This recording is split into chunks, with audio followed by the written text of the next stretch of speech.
తప్పకుండా బాబా నుండి ఏదైతే నేను ప్రార్థన చేసుకుంటున్నానో ఇది తప్పకుండా విశ్వంలో ఆత్మకి 5 నిమిషాలు 10 నిమిషాలు అర్ధగంట ఇవ్వాలి అనే దృఢ సంకల్పం చేయాలి. అప్పుడు మనం ఇవ్వగలం. బాబా చెప్పారు హా కొట్టాం, కానీ అందులో దృఢత్వం అనేది ఎంత ఉంది, బాబా చెప్పిన ప్రాక్టికల్లో ఎంతవరకు తీసుకొచ్చాను, ఇది కూడా చూస్తున్నాను.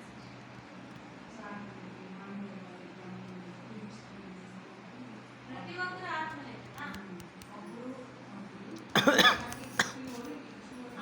అప్పుడు మాట అంటున్నారా, మనసా సేవ గురించి అంటున్నారు కదా, అందరికీ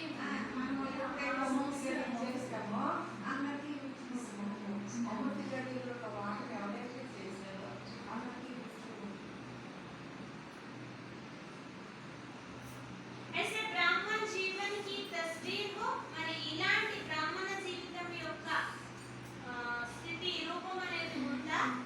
సదా ఇచ్చే రూపంతో, వరదాత దాత యొక్క రూపంతో, సదా అభయముద్రలో ఉన్నారా?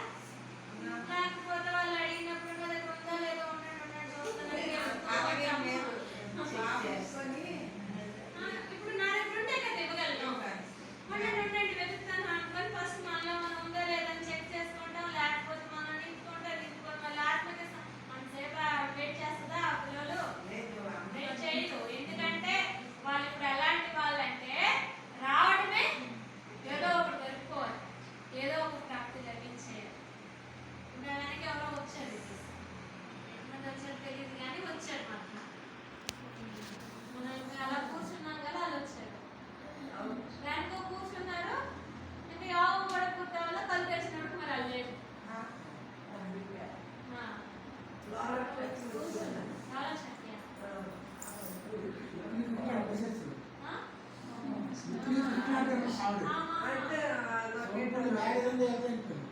పెళ్ళి కదా అంటే మరి ఆరంభం అవ్వకుండా సగంగా వెళ్ళలేకపోతారు, వెళ్ళిపోయింది ఆ శనివారం వస్తారు అప్పుడు వచ్చి శనివారం వస్తారు నాకే